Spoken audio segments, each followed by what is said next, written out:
Welcome to the Petcast, brought to you by leading pet charity Blue Cross. I'm Emma Barton, joining me is my puppy dog. Now, if you're anything like me, you probably can't wait for a bit of sunshine and some warm weather. But does your pet feel the same way? If they're playing and they're having a good time with the family, they don't realise how hot they're getting. And so I think with that, it can be very hard for animals to adjust. That's Blue Cross vet Caroline Reay. Caroline's going to run us through some tips and tricks to help our pets if we head into a hot spell this summer. And here with a notepad and pen is Paralympic champion Hollie Arnold. She's a loving mum of her cat Milo and family dog Honey. I just put his little buffet out and he just sits there, and when he gets a bit hot he kind of just finds the shade because it's got a roof on top, so he's a pampered cat. And this is what we do on the Petcast, have candid conversations around the big issues facing pet lovers like me and you, with some of the UK's leading pet experts who are on hand to give us their best tips, tricks and guidance.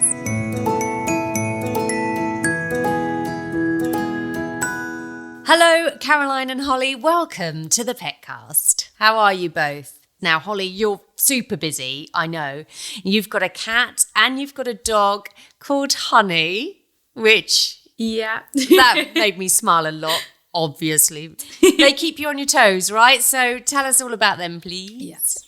So Milo is my cheeky 8-year-old chocolate Burman cat. George. I absolutely love him. I don't know how I could survive without him. And Honey is our family dog. So I wish I could say she is mine. She is mine, but she's more of mum's dog. So she lives back in Bimbrook, to about 2 hours away from where I am. But you know, we've only really had male animals in our family, and obviously it's so nice now to have Honey as, you know, a female. She's a beautiful Cocker Spaniel. She is literally golden. That's why she's called Honey. She's cheeky. She just melts your heart when she gives you them puppy eyes. I forgot how I just can't deal with it when she gives you them puppy eyes. But they're clever. It's so, aren't they? They are very clever, and I'm sure Milo will make a meow on the entrance of here, because every time I go on a Zoom call or try and do some work, he's either climbing over my laptop or meowing. It's interesting, isn't it? I've noticed, Caroline, you might be able to help here. Zoom calls are so new to a lot of us, and Poppy, like you say about your cat, like Milo, they have to get involved, and Poppy has to get involved. You know, it's either, pulling focus, like the other day, attacking my throat when we're doing the podcast, snoring, she's snoring, has to interfere or needs to go out. Is it attention seeking, Caroline? Well, I think it is. For us, our cat's a little bit scared of me because we've done a lot of medical stuff to him. But if my husband's involved, if we're talking to friends on Zoom or something like that, he's definitely right there. And I think they can tell the focus of your attention. And obviously what they crave most is your attention, isn't it? And so they want to be right there. Yeah. Burmans, though, are beautiful, Hollie. Burmans are. So Milo's obviously mine. My mum and dad have actually got a Burman called Bluebell, and she is a blue Burman. Oh, beautiful. And we did unfortunately we did lose our beautiful boy Rudy, who was a lilac Burman, in 2016. Unfortunately, he passed away when he was 1 year old. I can't remember the name of the virus, but it was something, maybe Caroline might be able to help me. It was something to do with the mixing of the chromosomes. It's quite, it's not very well known, particularly. So unfortunately, we lost Rudy when he was 1 year old, which was really hard because I was at the Rio 2016 Paralympics at that time. So I never really got to say goodbye to him properly, but he had the best life ever. He was the most loved cat ever. And I know he's kind of watching up there now and again and just seeing what Milo's doing probably. Caroline, you're super busy yourself looking after the pets at Blue Cross. How long have you been a vet again? I actually qualified in 1986, which is probably before you were both born. But it's obviously been a very long and interesting career. And I certainly, if I had the chance all over again, I'd go back and do it all over again. I think it's a great job. And, you get such a variety, you meet such a variety of animals and people. And I think especially working for a charity, that gives you a lot of scope to meet interesting people.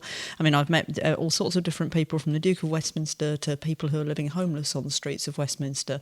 And I think it just gives you a great insight into a whole slice of life. Did you see I went very, very quiet when she said 86 and you weren't even born? Unfortunately, I was. Yeah, Oh, well, I feel that's I'll give relief I'll to give me. it That's away. relief. I was 10 years old. Well, you don't look at it at all. I don't think I've weathered so well. Oh, bless your heart. Talking of weather, look at that link. We are here to talk about our pets and the summer and keeping them safe. Hollie, does Milo like the hot weather? He does and he doesn't. So because, again, he's an indoor cat, he doesn't go outside. But what we've done is my dad built him a cat cage. It's a beautiful cage. You know, he's got a couple of layers that he can bounce up around. And I just put his little puffy out and he just sits there. And when he gets a bit hot, he kind of just finds the shade because it's got a roof on top. So he's a pampered cat. So he loves to be outside with the fresh air, but again, the heat does affect him with his fur. He molts so much, you know, and his obviously winter fur is kind of coming out as well. So he's struggling a lot with hairballs at the moment. So I get that with Milo. But Honey's a sunbather. Mum has to tell her to get out the sun. She like soaks all of the sun up, probably turns herself even more golden. And Mum's like, right, you in the shade, come on. And she just wants to be with you, but in the sunshine. And I'm like, Mum, I FaceTimed Mum yesterday and she was like, look where this one is. And I was like, she's sat on the bench, sprawled out, taking over the place in the sun. And I was like, Honeybee, because that's what I call her, Honeybee. I'm like, Honeybee, what are you doing? And she knows my voice. She can hear me. But yeah, she loves the sunshine. But again, obviously, you know, they're obviously careful with her and make sure she goes to the shade. And because, again, sun is not good for her. Well, let alone animals, it's humans. We can't have too much of that. It is a bit of a concern for me because Poppy loves it as well. She loves to she just loves to cook. And to the point, actually, she would rather go, I've got some tiles. She'd rather sit on those tiles. And as we're recording this, we've had a good few days of really sort of quite hot with no breezy weather. It's been glorious. But it really does concern me, Caroline, because she's panting away and with Parsons, she's got not very much fur on her tummy. And she's like, they remind me of little pot-belly pigs because they're pink with lots of like spots on them. And she just loves it. But are they aware, Caroline, of getting some shade? But because I worry about heat stroke and stuff like that. Mm-hmm. And I think you're very right to be aware of that. And it's great, Hollie, to hear that your mum realises that the dog obviously wants to be with the family in the sun. But she's very aware, and she makes sure that your dog doesn't get too much sun. And I think animals are very good at detecting when they're getting too hot, but they have conflicting motives, don't they? Because as we've just said, they want to be with you. It's interesting. I mean, I hope your little Parson isn't too pot-bellied there, Emma. But it's interesting what you were saying about her liking to lie on tiles, because that is one way that dogs can lose heat and cats by lying on something that's cool, and particularly if they don't have much fur underneath, which obviously is not so much the case in cats. But in some dogs are relatively bare underneath, and by lying in contact with a cool surface, that's a way that they lose heat. And yes, I think it's absolutely really, really important for owners to be aware of the fact that motivation, particularly again for dogs, can cause them to overcome all sorts of barriers. I'm sure, Hollie, you're very familiar with the fact that when you're doing things in a sport, even though sometimes I'm sure it's probably quite painful. I mean, I can't really speak about that because I don't do any sport myself, but I'm sure that it's sometimes painful, but you really want to win and hit your target. And so because of that, you'll just say, I'll deal with that later kind of thing. And I think it's the same with dogs. If they're playing and they're having a good time with the family, they don't realise how hot they're getting. And particularly if you get, like in Britain, it's amazing, isn't it? You know, you have some days, I mean, Friday was miserable and a bit chilly, and then suddenly on Saturday we're back in the Bahamas again. Yes. You know, so I think with that it can be very hard for animals to adjust. Can dogs wear sunscreen? Yes, it's actually a good idea for dogs to wear sunscreen if they are. It's got to be a pet safe sunscreen, and you can get those from the manufacturers. But it's a good idea, particularly for white dogs and on hairless areas. And one of the areas that they've got to be particularly careful about is like the bridge of the nose. So on top of the nose is, you know, and it hits them like with people, really, isn't it? You can get a bit of a red nose yourself when you're out in the sun. So that's quite a good area to be aware of.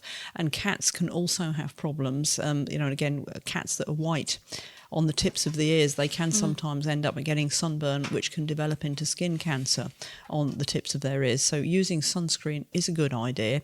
And white animals, it's a good idea to keep them indoors during the times of peak UV. You know, like the Met Office publish an advisory now, don't they, about when the hours of peak UV are.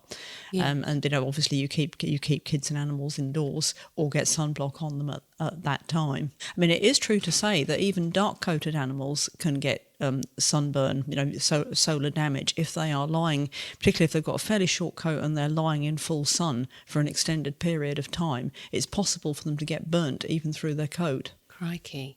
And what signs should we look out for because, you know, if we've had a bit too much sun exposure, we can get a bit shivery and feel a bit sick. It's the same with animals, that you tend to find that they can be anxious, or they can just be very lethargic and tired, panting a lot, perhaps a bit confused. Those are the real signs to look out for. Once they start to progress to the stage where they're, you know, being sick or having diarrhea, or, you know, they can even have fits if they get really overheated, then it's much more serious. And, you know, some of those animals actually don't make it through even with treatment from the vet. So it's really, really important to be vigilant for the signs.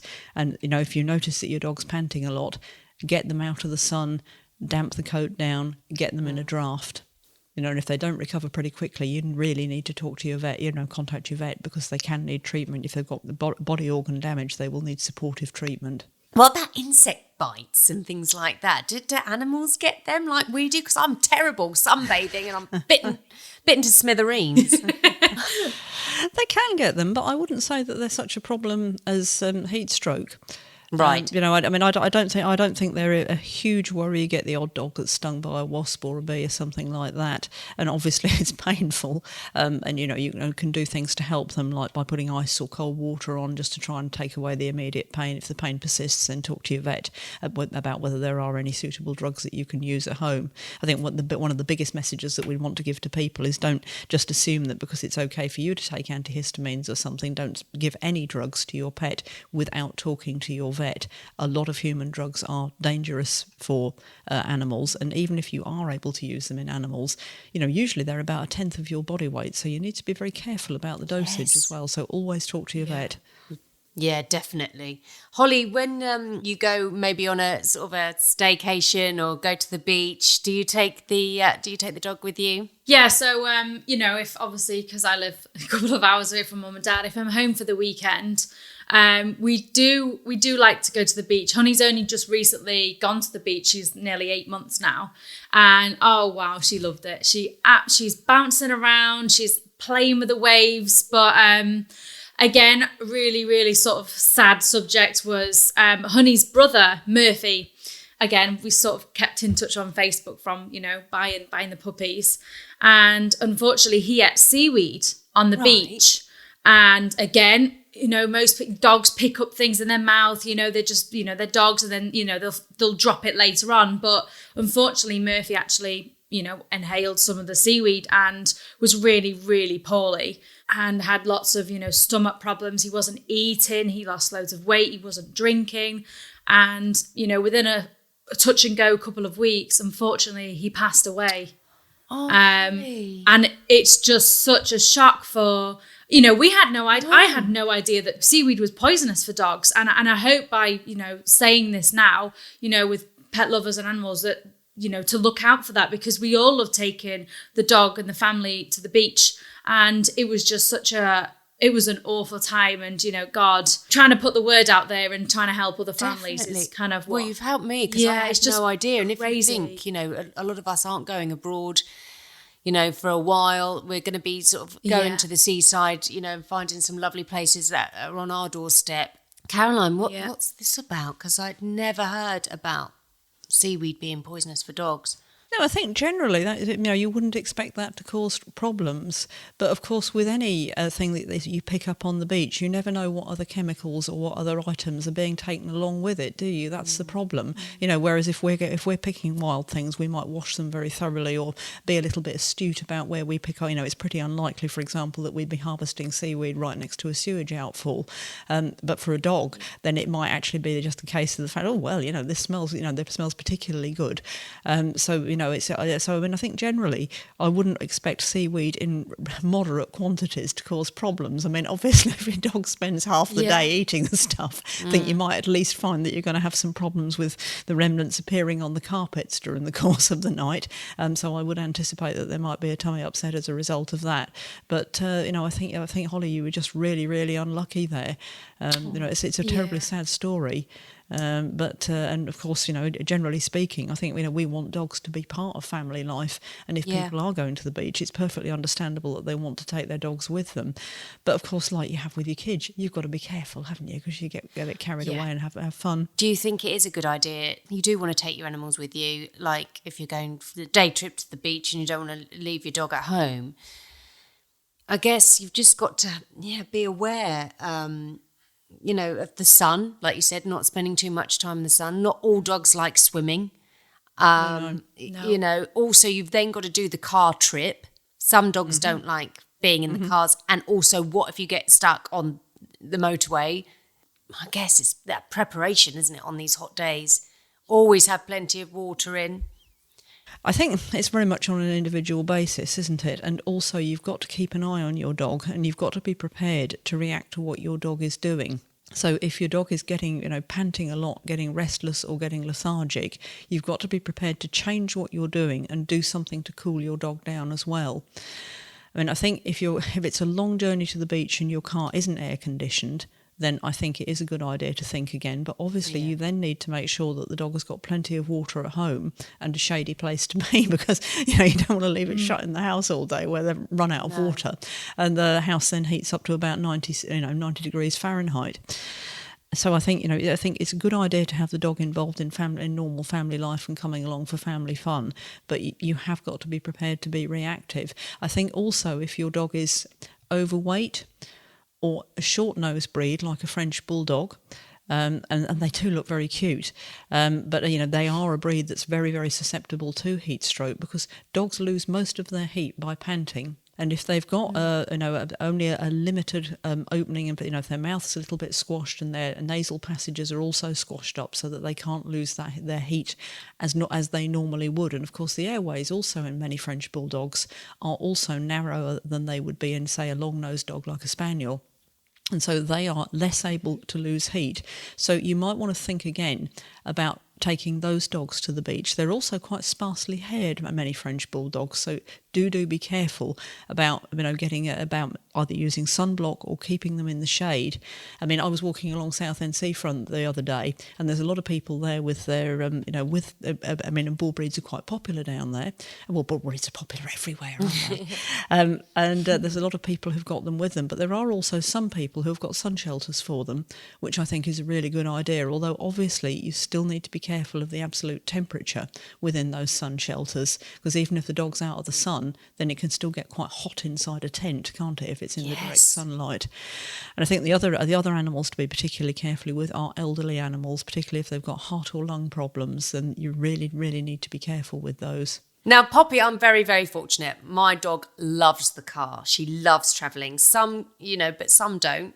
So I think, like you said, Caroline, be aware of how long your journey's going to be. I mean, it is such bad luck if you do get caught. And also when travelling, it's probably best for your dog to be strapped in. I know some like to stick their head out the window. One right behind me likes to do that. But she does have a seat belt. And I suppose things like, if we're packing our cool box to go to the beach, is there anything apart from water we can take for our dogs? Any sort of frozen treats or things like that to keep them cool? Yes, and we've got quite a lot of recipes on our website for things that you can freeze. I mean, best of all, if you can get one of these Kongs, these hollow toys that Bunny's favourite. Yeah, I mean, I think they're a really good idea. They're brilliant because of the fact that they're a very good way of slowing down dogs eating. And really, when you think about it, dogs are meant to go browsing around. A lot of feral dogs in other countries live around rubbish heaps, and they just spend their time ferreting, foraging around. They eat a scrap here, a scrap there, and it's a very natural way for dogs to eat. So we've got sort of things like, you can do the banana split, which is plain yogurt, mashed banana and peanut butter. Just a word of caution about yogurts and peanut butter. Xylitol, the artificial sweetener, is incredibly toxic to to dogs. So do be very careful if you are making your own to make sure that you've got these products without xylitol in.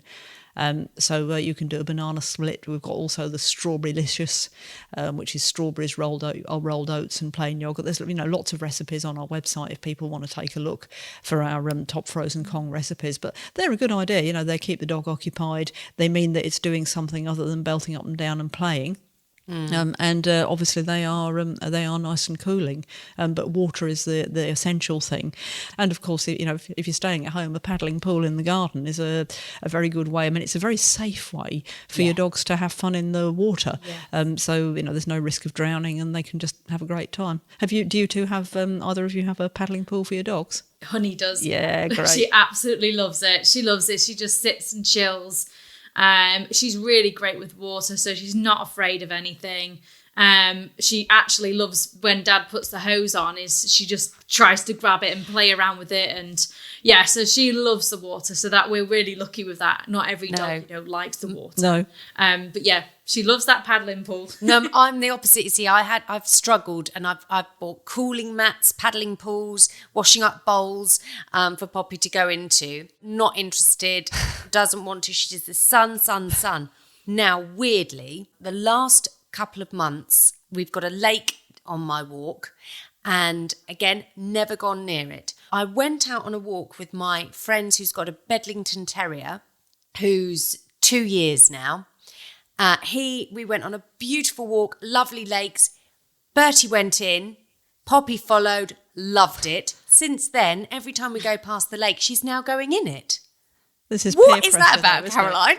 This is what leads you astray when you're a teenager, isn't it? Sadly, I didn't have those kind of peers when I was a teenager. But now, if I could turn back time, that's something I might change. So that's what I mean. And animals can learn from watching each other. I mean, dogs learn from watching us, don't they? And so do cats. So that's how they learn to open the fridge and stuff like that, isn't it? But I might now go out and get a paddling pool this year. Yeah, it's a good idea. Maybe she will want to. But I just think she's seen Bertie do it. She's like, no, I'm going to do that. It's really weird. 13 years, never gone near the water, never liked the sea. I mean, it is true that you get more heat susceptible as you get older. And yes, I do speak from some very personal experience. So it may be that she's keener to cool off, because she's now 13, whereas she wasn't quite so interested when she was a youngster. Let's move on to cats, I think. Holly, does Milo like to find a warm spot in the house? Oh, yes, he does. His favourite spot is upstairs in the bedroom too, as we call it. And my dad kind of made me, it was a smaller cupboard, so it was not big enough for a wardrobe for me to use. So it's kind of like for drying clothes. And, one day, the first time we ever did it, I was like, oh God, I don't know where Milo is. The windows are not open. I can't find him anywhere in his little hidey holes. And I just remember I was thinking, wait, no, is he gone in there? I looked in and he was just sat on my clothes, nice clean clothes washed, and he just kind of looked at me and was like, hi Mum. And I was like, oh, okay then, is that your place now? So whenever he's gone, he goes upstairs, and I'm like, you hate the warmth, but you love the warmth. So he's so toasty up there. And if I'm home, on a day like Sunday, if I'm not going out anywhere, he'll go up there. He's probably up there now, actually, because he's not downstairs. He'll go up there and be there for hours and hours. And I'll go upstairs and check on him, make sure he's okay. He's not bothered. And he'll come down leisurely about, 9 o'clock at night. And I'm like, oh, hi. Nice to see you. So yeah, he absolutely loves the cupboard. Oh, it's just nice and toasty in a nest, and it's comforting. I mean, again, I suppose they still overheat though, Caroline, so you've got to be a bit careful. Yeah.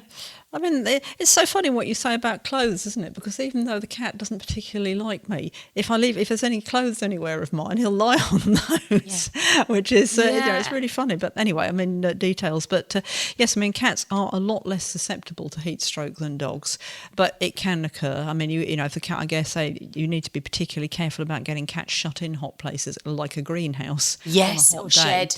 Yes. And I think exactly, because sheds can get really hot as well, can't they? And I think with older cats, particularly if their kidneys are starting to deteriorate a little bit, and kidney disease is very common in cats, and often we don't pick it up until kidney function is quite markedly reduced. So I think for older cats, free access to water, bearing in mind that they may be getting a little bit arthritic as well. So, you don't want to make them have to jump up onto things to get water or climb up on surfaces, because, doing everything is more effort in the heat, particularly as you get older. So I think it's really important to make sure that there are multiple sources of water about for your cat. And they are actually really choosy when it comes to water. It's so weird. I sometimes wonder how these animals ever survive in the natural environment. But I heard somewhere that you're supposed to give your cat a large-sized dish of water filled up to the brim. And this was on a course, and I thought, what absolute rubbish. So I went home and filled up a baking dish and put it down. And the cat, which had never been seen to drink water before, promptly went and started drinking from it. And so we now have a large dish filled to the brim in a couple of places in the house and outside for the cat to be able to access. And I think that is a very good idea for anybody who's got a cat, but particularly if you have an elderly cat. And I think, do be careful if you're going away, even only for a day or two, to make sure that the cat has plenty of sources of water, just bearing in mind that you're going to have a lot of evaporation of water if it's hot. Yeah, cool. It's really, really important. I mean, ideally you should have somebody checking on your cat once or twice a day whilst you're away. It's really important that somebody checks at least daily. That's a brilliant tip, Caroline, actually. I would have had no idea. I mean, I don't have a cat, but I would have just, probably stuck one bowl down and not even thought about doing multiple bowls. I think that's a great tip. Talking of water, I want to ask a quick question, Caroline. If I'm out and about and loads of lovely places like farm shops or cafes always have doggy bowls outside, I try and avoid Poppy drinking from those other people's doggy bowls because I'm worried what she might pick up. Am I just being paranoid? Oh, it's so difficult, isn't it? I mean, you're right. There is some risk of disease transmission. I mean, obviously less if she's fully vaccinated, but that doesn't mean, like us, there's all sorts of gastric bugs that they can pick up from this, that and the other. I imagine that this is also an issue if you have kids. I imagine that people worry about drinking fountains and things like that, don't they? Being a way of transmitting disease. Then again, you think about all of the things that dogs drink. I mean, if you go out on a walk, a dog drinks from the puddle, doesn't it? And that kind of thing. And other dogs have drunk there before or going in the lake. And when we were talking about your dog swimming in the lake, I'm immediately thinking about blue-green algae, which is very toxic to people and to dogs. Usually, if it's present, then most councils will pick it up. And when we've had a couple of episodes around us where lakes have had blue-green algae, and you promptly get huge notices around the lake saying, do not access, blue-green algae present. Okay. So I think, it's just worth bearing in mind that you might not want your dog to go in lakes that have got a lot of algae. And obviously at this time of year with there being so much UV, then it is likely that we're going to see more algae about. So I think it's a risk, but I also think, sometimes a bit like when you're abroad and you're thinking about whether you're going to drink water from what you think might be a slightly dodgy source. What's better, heat stroke, which is more of a certainty, against a potential bug that may or may not be there in some water. So I'd probably go for drinking water. Because I think as human beings, we can tell each other when we're too hot, or, I think with dogs and cats, all animals really, they don't tell you if anything's wrong. They don't tell you when they're poorly, or they sometimes you can see in themselves they're not themselves. And Milo's certainly not been himself in the last few days. He's had a lot of hairballs going on, and I hate it when he has hairballs. As a cat owner, and I'm sure people listening to this, it's the most awful sound of them sort of chucking it up. And I know with Milo, because he's mine, is some cats don't like to be touched while they're being sick. But I don't hover around him, but I'm with him and I'm like, okay, baby, it's okay. And I just sort of hold his back. So sometimes if he really struggles to get something out, like yesterday, he had a really, really big hairball. And by just being able to press up against me, he felt like he was okay to do it and get it out of himself. Oh, bless him. And then obviously he kind of feels like he's been naughty. And I'm like, no, it's okay, baby. Don't worry. And I pick it up and then he comes and headbutts me and I know then he's okay. And, I'll make him sit near me. He's not a lap cat, but he has to be by your side. He has to have a paw or a foot or a tail or something touching you. But then, the last few days, I think because of the heat, it's really got to him. And, he's been outside when it's cooler and, like today, it's quite cloudy. So for a good few hours, he can stay outside because he'll be happy. But again, he's such a clean male. Milo is so clean, so he licks himself all the time. He's cleaner than Bluebell, the female cat that mum and dad have got. So sometimes I find myself having to stop him licking, and he knows. I'm like, stop doing that, stop it. And he kind of looks at me and stops. And then he thinks I'm not looking because I'm watching the TV and carries on. And I'm like, oi, cheeky. Yeah, he wants to look handsome for you. Yeah, I know. He's too handsome. He's so gorgeous. Oh, Caroline, is there anything you can help them with or settle their tummy if they are sick? It's one of these things, isn't it? Well, I used to think when I first became a vet that everything in life was black and white and that there was science behind our profession. But obviously, of course, pretty much everything in medicine is hugely controversial and whatever you say. So for what it's worth, I will give my controversial viewpoint on hairballs.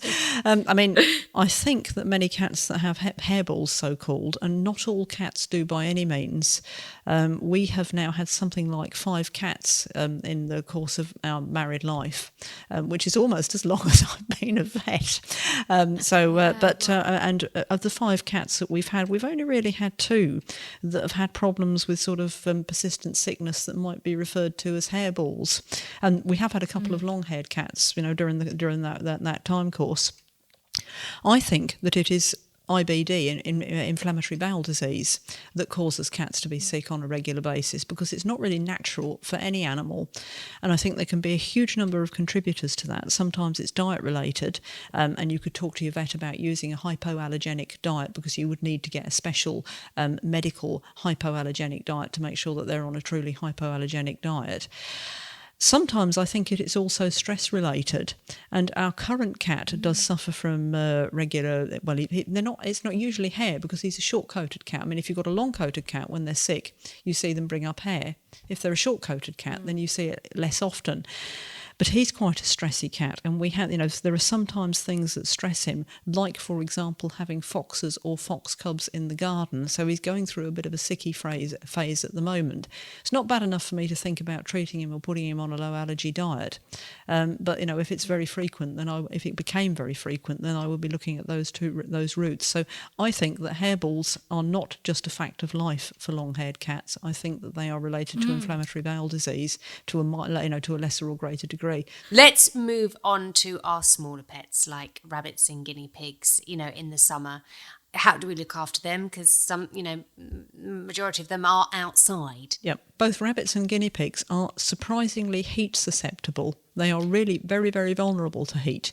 And when you think about it, they're either animals that live underground like rabbits, so they can always get out of the way of the sun if it gets too hot in their natural life, or they're animals that tend to be a bit more nocturnal, like guinea pigs and cavies, when because they're very vulnerable to predators, and they live in areas where they tend to hide away rather than being out in the open.